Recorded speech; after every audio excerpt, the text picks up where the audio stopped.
I did an open mat at the gym. It was just me and Zach Medina, who just basically wrecked me for an hour. Mm-hmm. You can't when you end up just getting in one-on-one training with young dudes. Yeah, these dudes are just waking up with hard dicks.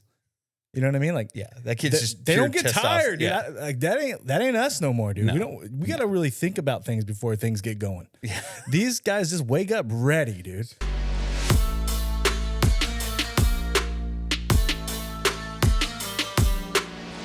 Welcome back to the pod. My name's Kenny. I'm here with Matt. What's going on, brother? What's up, guys? Kumastaka. That's how are you in Tagalog? What do you say? How you say Tagalog? it? Tagalog. Sorry, Filipino people, my apologies, but that's how you say how are you. So how are you guys? I got something for you before we get started on the pod. All right. I think you're gonna like this. I hope you're gonna like this. All right. Where is she? No. Hype button? Oh. There's a battery in there. There's a button on the bottom when you open it, obviously. When I open it, obviously.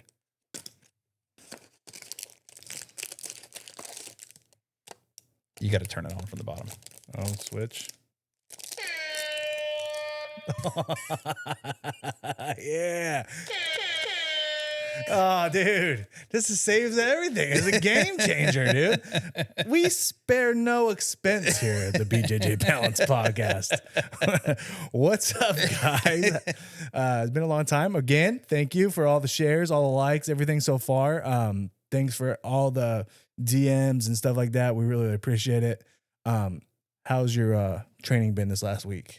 Well, officially, Happy New Year. So, okay. Yeah. We pre-recorded those New Year's off. Yeah. Because, guess what? Hey, we got kids and families. So we took the holidays off. We're actually back now. We are back. And it's been a couple weeks. So, yeah. Training-wise for you? Over the holidays, Christmas, I did some... I did an open mat at the gym. It was just me and Zach Medina, who just basically wrecked me for an hour. Mm-hmm.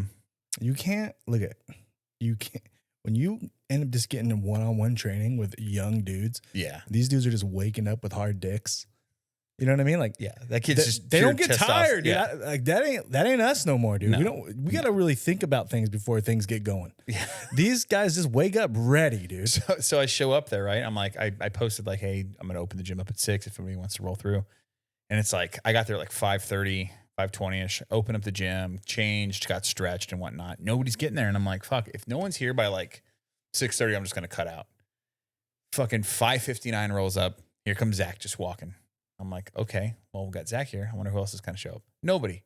Just me and Zach for an hour. Did a round with Zach. Then he's like, okay, let's drill for 3 minutes each. Just nonstop drill. So then we drilled a move each, 3 minutes. Then we did another 5-minute round. Then we drilled another move for 3 minutes apiece. Then we did another round. It was just that for an hour straight. No water breaks. Yeah, the 1 minute in between each one of those, I'm dying over there trying to chug water, but also not choke on it because I can't fucking breathe. Yeah. Zach is an absolute monster. Well, I hurt my good knee. Oh no. Yeah, dude. Okay, so look, like my right knee is a bitch. Okay, he's always hurt. He's been hurt for a decade. My left leg, which was my crappy leg, but is now my best buddy. He's my go-to. He's my guy. Like, this is my baby. This is the one I rely on. This is my whole game in jiu-jitsu. Is your left leg. Okay, so I'm teaching a class, and I'm teaching stand-up break guard. And I just step wrong when the guy's got full guard closed. Just demonstration. I step and then I pat the thing. And as I'm walking off, and I 1, 2, 3, we all clap. We all go do the move. As I'm walking, I'm like, dude, what the fuck happened to my leg right there, dude? I must have stepped wrong or something and like tweaked something. And normally, like I said, if it was my right leg, I'd be like, whatever, dude. You do this to me all the time. Yeah. We'll get through it. But since it's my good leg. Yeah, but you're overcompensating with that leg. Since it's my good leg, I'm all freaked out. Like, hey, dude, not you, dude. You were the chosen one, dude. Like, hey. So, yeah, I've been compromised with my roll. So I'll be like trying to roll with some guys. And I'll be like, God, dude, my leg just ain't getting it done. So, yeah, I kind of tweaked my leg a little bit. But, I mean, it actually feels a lot better now. So I just think it was like one of those things where you need like a week or two just to chill. Yeah. But I feel like I'm going to hit it full on this week. So I got a little back thing going on. I trained last week, 3 days. I went Monday. I went Tuesday. I was fine. I went Wednesday. started to feel it a little bit. And then Thursday, like, you know, when you're doing the stretches and you do like the inversion roll back on your shoulders, knees over your legs over your head and whatnot. Dude, the second I tried to do that, this pain like shot like right next to my shoulder blade. What's the warm up you like? What's the one warm up you hate? That one. The legs over your head. Yeah. Yeah, dude. Yeah. Hey, I hate that one too. I hate that. But now like like it's definitely a compromise. Like you mean like it hurts if I turn like a certain way. Like if I'm just sitting here, I'm fine. But if I like turn a certain way, it's like a sharp shooting pain right in that area. I mean, the front rolls and the back rolls. I still, to this day, 15 years in almost, back rolls, I'm dizzy. Same. I'm like, feel what, drunk. What the fuck? All right. Yeah. Where am I? All right. Yeah. Front rolls, I'm fine. Back rolls just fucks my equilibrium. Yeah, I'm just wrecked on back rolls. I get over it pretty quick though. Like I'll try to jog back to the line. By the time I'm there, within a few seconds, I'm recalibrated.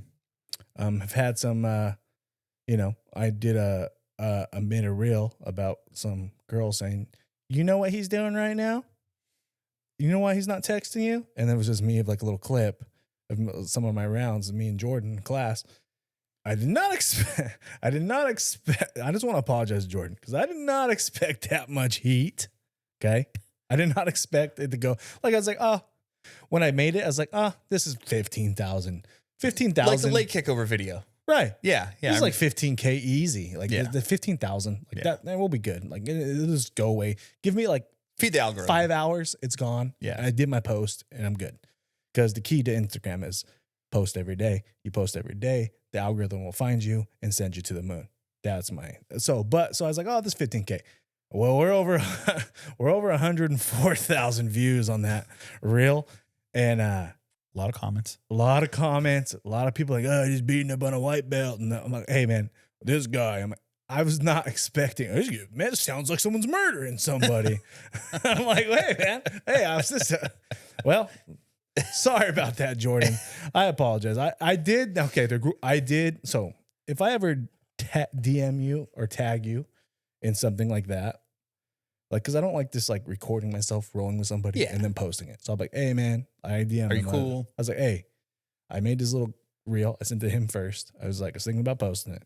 If you don't like it, it ain't a big deal because it's not that big a deal. Right. So he's like, go ahead, as long as you tag me. Well, I hope you turn your notifications off, Jordan, because that thing went to the moon. And I thank you guys for sharing it and reliking it, but I did not expect that. Sometimes the reel you make that you don't think is going to be great, goes nuclear.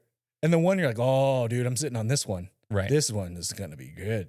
Like that one of the girl, the acai bowl. I was like, I've been studying this for 6 months. I know it's going to go crazy.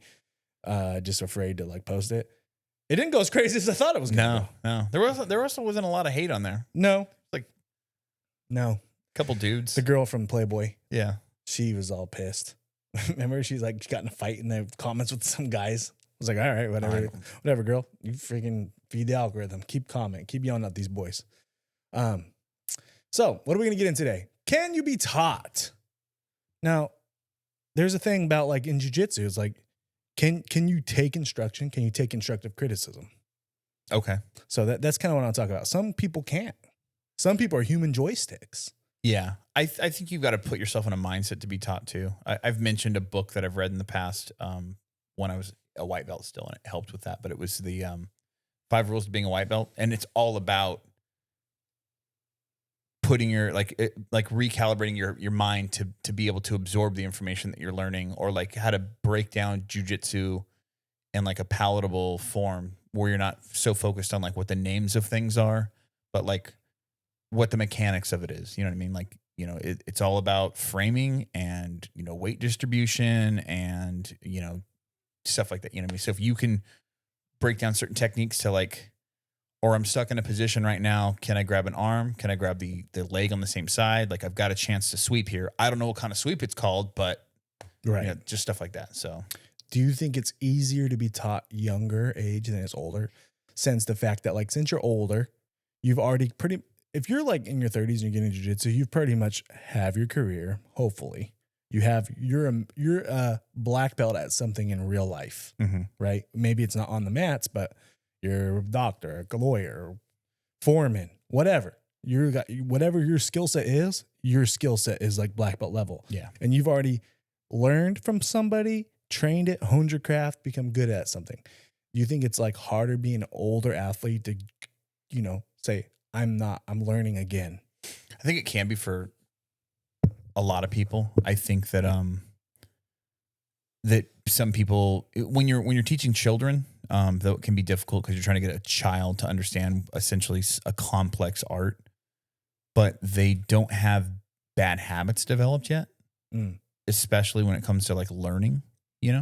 Some people, like nobody in particular, but like I know people that like nobody in particular, but we know people. Yeah. But they don't like being, talked to a certain way or whatever. So like, maybe if a coach was trying to correct something and they didn't like word it a certain way or worded it a way that offended this person, that they're just going to shut off completely, not listen to anything and be like, he can't teach me anything. You know what I mean? Like, right. Yeah. I think that, adults can be tainted in that aspect. And I think you're correct on that. I think especially being a younger person, you're so used to learning in school, right, and you're a student. Right. So you can go to student to be a student a lot easier. Right. Than like when you've the teacher has something or a master then coming down, that's trouble. Now, I think cops are probably the best at this because they need grappling or jiu-jitsu for their career. Right. Right. So I think they come in with the mindset like, this is helping my job. So right, like, I really don't think. And them being better at their job, it can be a factor in whether they come home that day. Right. And I think cops take L's and losses in the gym better than anybody else because they're not, it's not important to them. Winning and losing is not important to them in the gym. Right. Getting better for their job. They're using it for a job, for something else. They actually you're actually going to probably use your jiu-jitsu. Right. The way it was intended. When, me, I'm just ding dong ditching for cash. Right. You know what I mean? I'm not going to really use my jiu-jitsu. So I think cops can be taught probably the best out of any profession. Yeah. Because, ego is a thing and letting go of your ego is a thing. Yeah. So some people have a tremendous, and that's why I think we went back to maybe last couple weeks ago when we talked in the New Year's episode, competing just once in your life. And I just heard on the Joe Rogan podcast with Daniel Cormier, he thinks everybody should get in one fight in their life. Yeah. Whether it's jiu-jitsu, wrestling, striking, whatever. So, this is real. This fight is real life. Right. Now what we're doing in the gym is not. Now what we're doing in the gym is we're learning. I think not competing and just training too can also, and obviously not getting into a fight either, can instill a false sense of confidence. Maybe you're really good. Maybe you're really good for your belt at your time in the game comparison to the other people in your gym. And you go to another gym and all of a sudden you realize maybe I'm not as good as I thought I am. You go to a competition and now it's because when you go to an open mat, even though you're going up against people that you don't necessarily train with all the time, it's still an open mat. It's not a competition. No. We've talked about this before. There's such a different pace when it comes to competition. And dudes are like, when they're grabbing collars and they're trying to snap you down, like they're trying to bring your face into the mat. They don't care about it. They don't know you. Right. There's no feelings. Yeah. If I hurt you, oh, well, then cool. Then I win. So right. You're in the bullpen. Some dude's talking Portuguese. You're like, what the fuck? Shit is serious. Yeah. But I think that if you do compete once or you do get it opens up so much in your game because you're just like, hey, I'm now in the gym. That was insane last Saturday when I was competing. Right. Now that's that. This is this. Right. Because guys who don't and they train, they're always in their gym. They're freaking, everything is for gold medal. Right. And you can't take, and I think sometimes getting a higher belt's that way. Sometimes getting a black belt or a brown belt or one of the upper belts, purple belt, you struggle because you don't want to lose because you want to represent your belt. Yeah. And sometimes you got to put yourself in bad spots as higher belts so you can get better at the stuff you suck at and take an L. Yeah. Or whatever. There'll be a lot of times I'm rolling with guys in class and I'll, literally just turtle up and let them take my back or try to take my back. And then I try to get out of them that way. Or I'll just kind of cower down and let them jump on me. And you know what I mean? Right. Because I want to improve. by me just burying somebody, you can get stagnant at black belt. Just by, especially as a bigger guy, you can get stagnant as a black belt because I can just be like, nah, dude, I know how to control people. Here's 250, wear it. 5 minutes is up. Who's next? Here's 250, wear it. Then what happens when I go against someone who's 250 and more skill than me and puts me in a bad spot? Right. Have I been there? Am I ready for it? Do I know what to do when I get there? So I have to, even as an upper belt, you have to let your ego go because, when it comes down to it, it's just a color on a belt. Yeah, I think it's, how you approach things too, in relation to what you were just talking about. So like if you're just smashing people all the time and you're never putting yourself in a compromising situation intentionally, you're never going to improve that, that area where you lack. I think that's where competition is good too, is it pokes holes in your game and lets you very quickly know where like, oh, I suck at this technique. There's spots in my game where I'm like, dude, whether it's because my leg is jacked or whatever, like I am not good. Yeah. Like butterfly guard, okay? If I don't have a lasso or something like that for my butterfly sweeps, a no-gi butterfly, I have no power in my right leg. So if my legs are open, I'm passable. I have to have connections because I can't bend. I cannot bend this leg. So like I'm literally pass to Matt's right. Pass to my this side. Yep. Pass to your left. Yeah. The way you want to. That's where you should go. And that's everybody passes to the left. And that's my compromised leg. So like I can't. Right. Like I can't get through it. So I need to get better at it though. There's no excuse. I'm on the mat. I got to get better. I got to train. I got to be the best version of myself. So when I do no-gi, I try to put myself in, the butterfly. But when I first got my black belt and I was doing that, I would be like, oh, I just got a black belt. Poncho's here. I don't want him to see me losing to these guys when they're doing situationals, 3 men down, the rest they're standing up, coming, switching out on live situational sparring. I don't want to see him passing my shit. So I'd be like, all I can to like not lose, but I need to put myself in those spots because that's what the training room is for. You'd mentioned in the past, this is slightly unrelated to what we're talking about, but in regards to training, you'd mentioned in the past that you feel that live rolls is where you learn the best.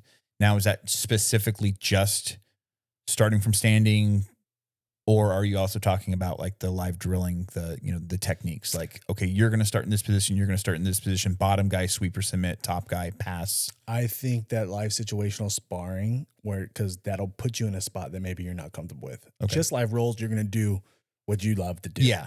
Right? Default. Right. Unless you have your ego checked enough where you can put yourself in those bad spots. So I think when a professor gives you the live situational sparring and forces you to get into the bad situations, then, you'll get more improvement out of it. Yeah. I love live situational sparring. It's one of my favorite things to do. I love to see I'm gonna see if I can send everybody to the wall.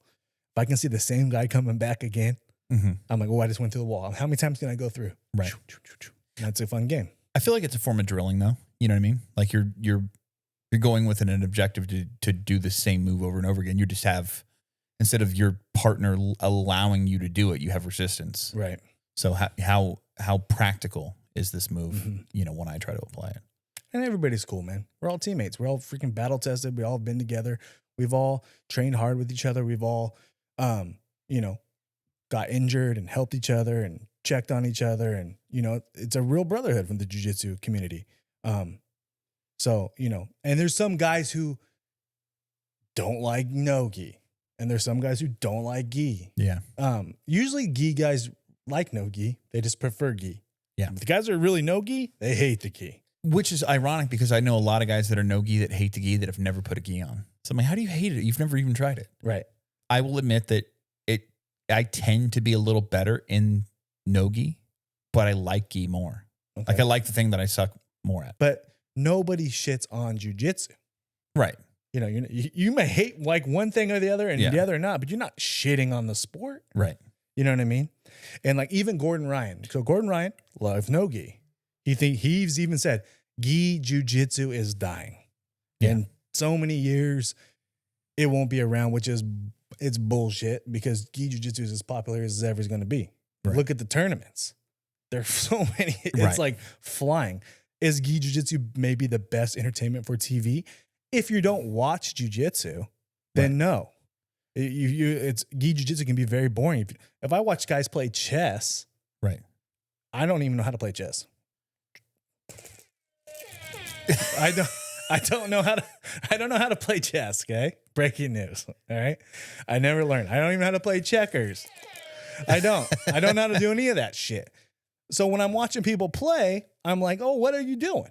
Like, Right. like it just makes no sense for me. Yeah. Right. Just like when a novice is watching MMA or UFC, they're like, just stand up. Just Right. laying on these humping and shit. They don't understand what we know as a jiu-jitsu community. I've got a buddy that hates GSP. All he does is hold people down and just, you know, You know how hard it is to hold someone down? Yeah. I'm like, I don't think you understand the difficulty of what he's doing. Kenny's buddy, do you know how hard it is to hold people down? Do you know how hard it is to take somebody down whenever the fuck you want? Right. It's so hard. Right. It's so hard. And this motherfucking Canadian would Superman punch and take you down over and over and over and From over. not a wrestling background. No. Yeah. And that's why he's my GOAT. But do I think he is the GOAT? No, but he's my GOAT. So I get really defensive over GSP. So back on topic. Gordon Ryan, he thinks he doesn't like gi jiu-jitsu, but he does not denounce jiu-jitsu. Right. All right. Jiu-jitsu is still the sport he loves, the sport that pays him, the sport that makes his money. UFC middleweight champion, Sean Strickland the other day, I don't know if you saw the clip, he just threw his belt in the trash and said, worked 10 years for this piece of fabric for nothing. Now, is jiu-jitsu a piece of fabric? Just a second ago, I said, it's just a belt with color on it. Right. I did say that. But behind that is, it's more than that. It's what you can't get to black belt without your teammates. Right. You know, now is he a nomad? Does he jump gym to gym? Most MMA fighters do. They go find their smoke. He's a notorious sparring person. He spars anybody, anytime, any place. He's mastered his craft. No one's worked harder than Sean. No one's done anything. No one's, you know, I've rolled with him a few times. He's fucked me up. You know what I mean? Like he's legit as it comes. He's a legit black belt. There's no doubt about it. The guy is a beast and he's the world champion to show for it. Right. You know what I mean? But I don't think that was the right thing to do, to throw the belt in the trash can. And the reason being is like, look it, we got a black belt from the same guy. My professor is the guy who gave him his black belt. You throw something in the trash to a guy like, and now there's pictures of, you know, my professor and Sean being like, Sean Strickland throws his belt in the trash. It's like, now do I think, did he think before he acted on that? Was he just thinking about going viral? From a guy who likes to go viral, myself, that's probably what he was doing. Yeah. He was probably just thinking, oh, this will be fun. I need to throw something out there for the people. He didn't think about the repercussions coming back to the person that handed him that black belt. Right. But like the people, especially people who jiu-jitsu is their life. Jiu-jitsu saved their life. Jiu-jitsu got them out of the situation they were, and they, you know, Right. You can't just like spit on it like that, especially when that guy's opened the gym for you. He's let you come in and spar when no one's around, use it. I thought it was in bad taste. Yeah. Because, you know, when I got my black belt from Poncho, it was the best accomplishment I've ever got athletically. So when I saw him do that, I was like, man, like, how viral do you need to be, my man? You're the champion of the world. Right. You've got a sick ass video of you freaking pulling a gun on somebody, trying to break in your neighborhood. He's been more in MMA news than anybody in the You're last, fighting Duplessis in the stands. Like, Yeah. do I think it was just Sean being Sean, just, you know, just reacting in the moment? Yes, 100%. But, and I think that's what makes him a great fighter, because he just reacts. But do I think it was in bad taste and a little bit disrespectful to the guy who gave you the belt? 100%. Right. So I just kind of want And like you mentioned, that all the people that helped him get there. You know what I mean? Like Sean is the man because Sean works hard, but if Sean had no training partners, Sean had no people on the mat with him, he couldn't be that. And I think, you know, Sean trains jiu-jitsu. So he trains jiu-jitsu all the time. I don't, he said jiu-jitsu doesn't work. Well, I mean, it does, Because why do you do it? Now, he has it. He loves to stand. He's a great stand-up fighter. He's a great fighter. I think he's going to actually beat Duplessis here. I think so too. I think Duplessis' cardio is whack. I think it sucks. I think Sean's going to, avoid the barrage of the power of the guy. And then you get in the championship rounds, you ain't getting to fuck with Sean. Sean's going to put hands on you. And that's it. So I just thought like that was in bad taste. Now I haven't talked to Pancho about it since. But, as one of Pancho's black belts, I just thought it'd be for me to come out there and say, hey, I didn't think, you're going to do what you're going to do, man. Like, you're the champion of the world. Like, you everything, you've earned everything. You have, horrible, upbringing. We're all figuring that out. And like, you're going to make mistakes. And I'm sure there's going to be things on this podcast that I say that I'm not going to, I'm like, damn, I wish I wouldn't have said that. Right. That happens to everybody. But I just thought that was in bad taste. And, I had people, sending me that all the time. I had people sending me the clip or the post of Sean Strickland doing that. So I thought I'd talk about it a little bit and say, as much as, how great of a fighter he is. And I'm really excited to see the redemption story. I want to see Sean Strickland in 10 years because I think his take on a lot of things is going to change. Yeah. He's already starting to change in front of our eyes from the Joe Rogan podcast to the Theo Vaughn podcast. You're starting to see he was all jokey and like, yeah, I'm going to do this and that, and then now he's self-loathing. Like, here's the thing, guys. Yeah. And now he kind of like opened up that third wall a little bit on the Theo Vaughn podcast. Yeah. And then I would like to see in 10 years how he evolves as a man. Right. And an ex-champion. Because if he has a championship belt in 10 years, then holy shit. But like, I would like to see what it's going to be like here soon for him. But, I just thought on that situation I'm not saying it's biting the hand that feeds you because this guy's feeding himself because of his hard work. But, the jiu-jitsu community helps you out, especially in our hometown. You help him out. We try to give him the best work we can. Right. And like, whether we're up to your level or not, I didn't think that was very cool. Let's get into some questions. Dami asks, does a lightweight need to roll with a heavyweight during comp class in order to prep for comp? Depends on how good you are. If you're a lightweight, but you're a bad motherfucker and you're just wrecking dudes, you should probably roll with a heavyweight. Yeah. Depends, and it depends on how close to the competition it is. Yeah, I think if you're pushing for comp, you should look for the smoke wherever you can get it. Now, if you're a blue belt and you're going to be competing against blue belt and you've got a stacked gym that has tons of blue belt your weight, then you've got some good work there. But if there's no blue belts that are giving you any smoke that are your weight, and then maybe you need to go up a belt, right?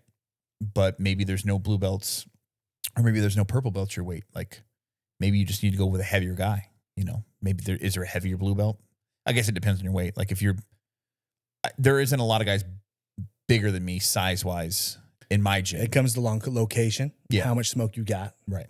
Like you said, it comes to, how close the tournament is. I don't want to get hurt if I'm like 3 days out or a week out. Maybe I should, take it back a little bit. It also comes to like, let's flip that, Dami. I'm assuming you're a smaller guy. I'm assuming. I don't know if he is. He could be the bigger guy. But either way, does the bigger guy in comp class only have to roll with big guys? Because that's not cool. Because there's not a lot of us. So, you know what I mean? We're not. There's some offense there. So it's like, what the fuck are we supposed to do? Right. You know what I mean? Like we're in comp class. We got a competition coming too because it's comp class. Right. We got comp coming up too. So how am I supposed to get my work if you're not going to be there? I'm sorry. I'm sorry your mom liked this or your dad liked the spinner, right? I said that before. But we're here and we're trying to roll. So this is comp class. So all smoke comes. Yeah. I think like if you want to like I said, if you're close to your competition date, then maybe take it easy. You don't want to get hurt. But in comp class, get your work in. I think as far as the way he's wording it, I don't think they should be forced to, but I think it would be beneficial. Comp class is a team thing. Yeah. And it's like you're there to get your boys ready. Right. And you're getting yourself ready. Yeah. But by you getting them ready, you're getting, So I think definitely I just answered it. Yes, you should have to roll with the heavyweights if that's who you're paired up with. Aaron 18. Oh, you can't go to Epstein's Island. Go ahead. Too old. Aaron needs- Would you continue to cross train at other gyms even though your professor doesn't like it? I wouldn't. I think I actually reached out after this question was sent to get some clarification. And I think what your professor might be saying is she basically said like, hey, the professor stating like, well, you know, hey, the professor at, you know, Gym X over here that you're cross training at, they're not a black belt, they're a brown belt, or you know, they're not comp tested, or, you know, something like that. So maybe the technique that he sees you bring back into the gym isn't to the level that he thinks it should be. So he's afraid that you're learning subpar technique outside of his tutelage, and he's trying to prevent you from creating bad habits. I think it's definitely more hurtful if you're training in another gym in the same city. Why are you training there when you could just be training at mine? Right. Now, if you're on vacation and you're like not in town, right, training in another gym, fine. Like there's nothing there. But like by you going to another academy that's in the same vicinity, unless the only way I could think that the professor would be cool with it is if he's like, hey, look, you're the biggest shark in this gym. So like, yeah, you like, I get it. Like go to open mats, get your smoke because like, you know, we're in trouble. But honestly, that's where the professor should be like, I'll be your smoke. Right. You know what I mean? I went during the holiday break. I went to a friend's gym, but my gym was closed. I didn't have the option to go to my gym. Right. Marietta was closed, so it's like I went where. But like I said, we already talked about that. The holidays, you just got to get it, right? Because it's not always there. And there's open run, like there's open gyms, just like in basketball, where you can go to different parks, have different pickup games, different times. So that's basically what open mat is. So. But like, yeah, I mean, open mat is open mat, but like training in a class at another gym, there's two different things. If you're going like, oh, I took a class, I took the 6 p.m. class at so-and-so, it's like, hey man, like, what's up? Like the only reason I would do that in the same city as my current gym is if I was not happy with my current professor and I was like, hey man, like what's going on? Maybe you feel like you got shunned on a belt, or maybe, you know, like, yeah, you're like, just like, dude, he got promoted, X got promoted, and why not me? I beat that person all the time. Like, then, you know, so usually that's why you would do it. So other than that, like, no, if Poncho told me, hey, Matt, I don't want you going to that gym because, you know, that's like the town rivalry. Right. I don't want you there. Like in their photos, it makes me look bad. Yeah. And I'm like, I get it. And I wouldn't do it.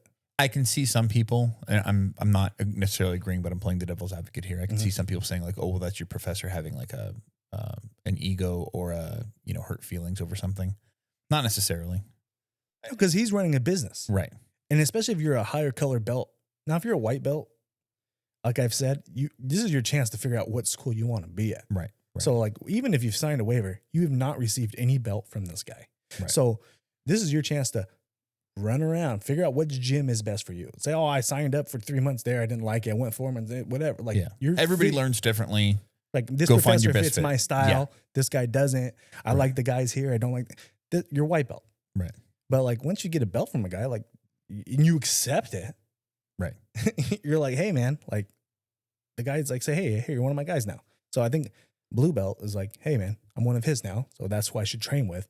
And, you know, by going somewhere else and training, I think it's like, look at, you're in the pictures or you're in, the professor goes live, 6 p.m. class, going strong. And then there's Aaron 18 rolling around with some, and he's like, what?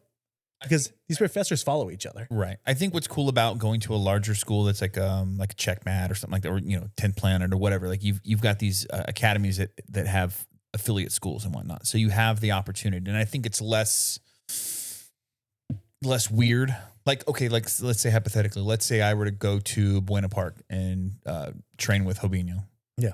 Like, I don't think Poncho or Jason would be mad at that. Because it's that's just an extension of our lineage. You go in there like, hey, I'm one of Poncho students. Like, oh, come on in, family. Boom, boom, boom. Roll. But like, if you were like, I'm going to go to, you know, Carlson Grace a year and just do their 4 a.m. class, that's a whole nother story. Yeah. It's like, oh man, like you didn't clear it. Like you didn't be like, hey, you know, like, I don't know. I wouldn't do it personally. Right. I think in hindsight, I did move from from a no-gi gym to a checkmat gym earlier on in my jiu-jitsu journey. And I remember having a conversation with the professor at the original gym about that. And he's somebody that I'm still friends with to this day. And he just cared that I was still continuing with jiu-jitsu. And I think that's what all professors want to. But some of these also, I was going to something that he... The main reason I did it was because I was transferring locations of where I was working, and it was closer and worked better for my schedule. It was like where I moved to, like I moved from Wildomar to Temecula. So Murrieta's not on my way home, and I was working in Temecula. So it's like Hendos is 2 miles from my house. My work's 2 miles from my house. Like it was like a triangle, like real close. So driving all the way to Murrieta after work to drive back to Temecula, like it just, when I could go to this other school. And then I knew Jason there and whatnot. I'm like, I know it's quality instruction. I know some people there. Like it works best for me. Plus now I get to learn the gi. And that was something I was interested in. I just feel like it's a smaller school. Your professor might be a little more upset because, your money is important to him. Yeah. Like you learning and friendship is important, but also like he's got to keep his lights on. Yeah. And stuff. And like, he was counting on your 150, man. And I could see where maybe that might. And so when you go somewhere else, he's like, "Oh no, you're leaving me." Like, right. You're cheating. Well, are you? Maybe that's if you're a newer professor as well. Like that could be kind of like a sting to your ego as well. Like, is he leaving me because I didn't? Mm-hmm. Because there's been a lot of times I'm not filling his cup. There's been a lot of times where like I've said this in previous episodes that like, I'm new to teaching. Right. And I just want to make sure like the guys are appreciated. They like what I'm showing. Right. And sometimes I'm afraid to show stuff I'm not really good at, even though you have to. I've been told like, hey, I know it's not your game, but you got to be able to teach it. So I try. I do show the move, even though it's not something I typically would do. Right. Because I'm like, when you first show, you only show stuff that works because it's stuff that you do. You can't just teach match jiu-jitsu. You have to teach all of jiu-jitsu. And when you got some guy who's like a 4th, 5th degree black belt, who's your professor, right? He knows everything. Right. He's got all the answers. So it's kind of like he's been teaching for so long. He understands all the body types and he can teach everything. Yeah. And so it's hard when you're just coming up and you're teaching, learning how your cadence and you're talking. It's like it's a stressful thing. So yeah, if you saw one of your students going to another school, right, you'd be like, man, mine just sucking. Right. Like, and then that could be an ego check again. Like we've been talking about all day, ego. So last week, Steve, Professor Steve Bindel started teaching fundamentals at Dedicated on Thursdays. So I took his fundamentals class. And when he taught it, he's like, okay, we're going to start chaining like variations of moves together. So we're going to learn the first 2 moves over the next coming weeks. We'll learn the next 2, the next 2, the next 2, till you get through this whole chain, right? I was like, okay, cool. So he picks 2 people and he goes, you and you out here, you're in his close guard. Show me how you're going to get from close guard to armbar. And he wanted us to walk through step by step and kind of like teach the rest of the class. So difficult. Like doing the move, just performing it silently, one thing. But like trying to explain why you're doing something. And then like you got to think like sometimes you just do something naturally. You know what I mean? Maybe you didn't feel that your knee pitched against the should but you always do that. And it's for a reason. But now I've got to stop and think like, oh, well, I'm pinching the knee with my, that little moment in time of me trying to explain why I'm doing something or how I'm doing something. I have so much respect for professors now, how they're able to break things down like systematically. That was the biggest problem for me. Holy shit.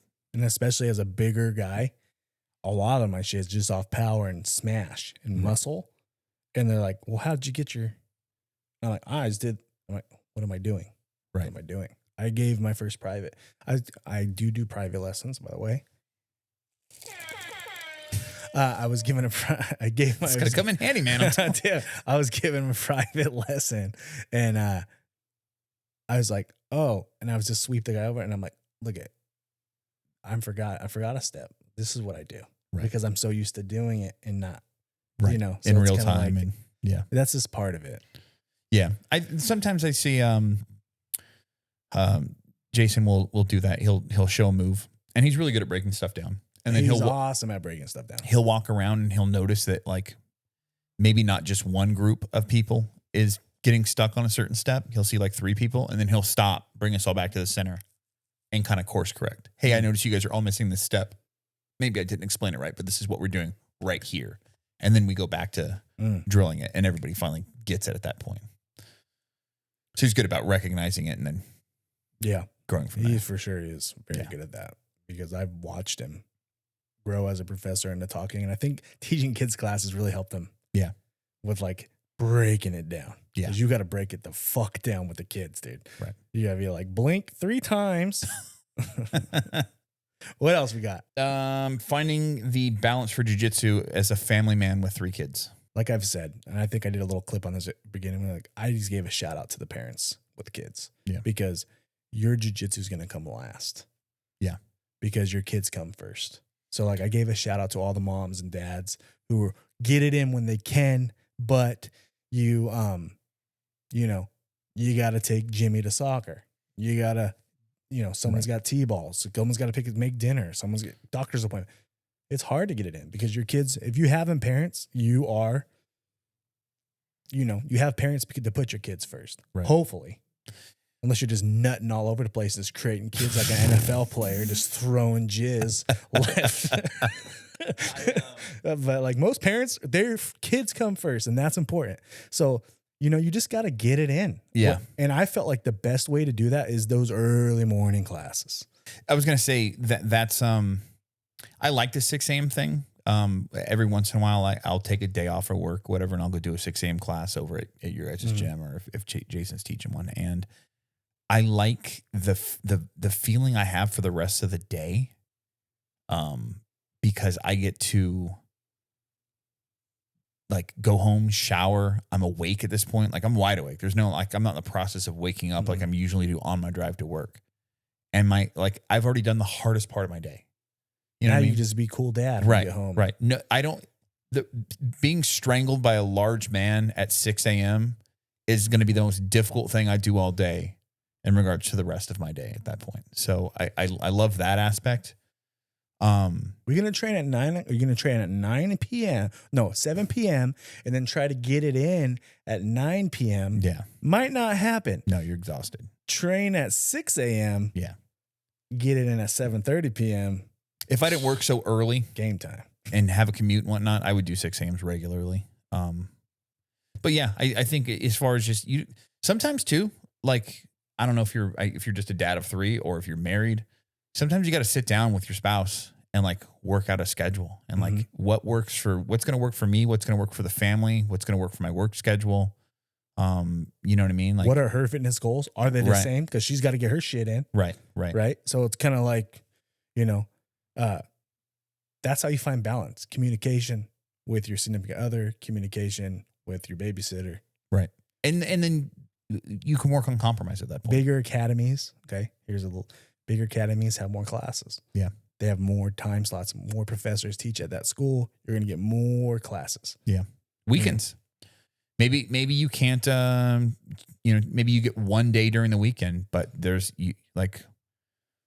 we were at your gym today and, they're doing a Sunday drillers class or something like that. And so it's like, they've got groups of people coming in. Sunday classes, I think, is the gold mine. Yeah.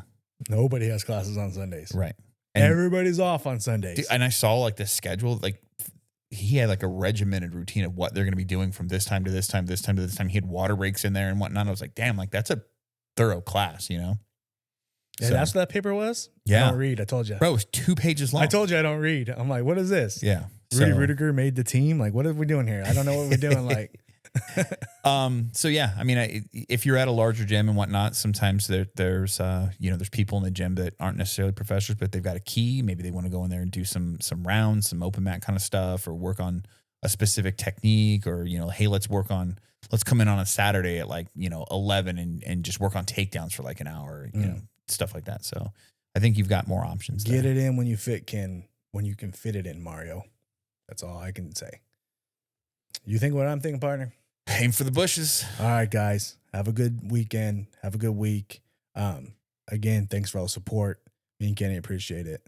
Podcast is growing. That's because of you. Follow us on every social media platform, Spotify, Amazon. Hear us on all that kind of stuff, Instagram. at Os Nation, at _the Freak Party. My name is Matt Kenny. Catch you next time. Os.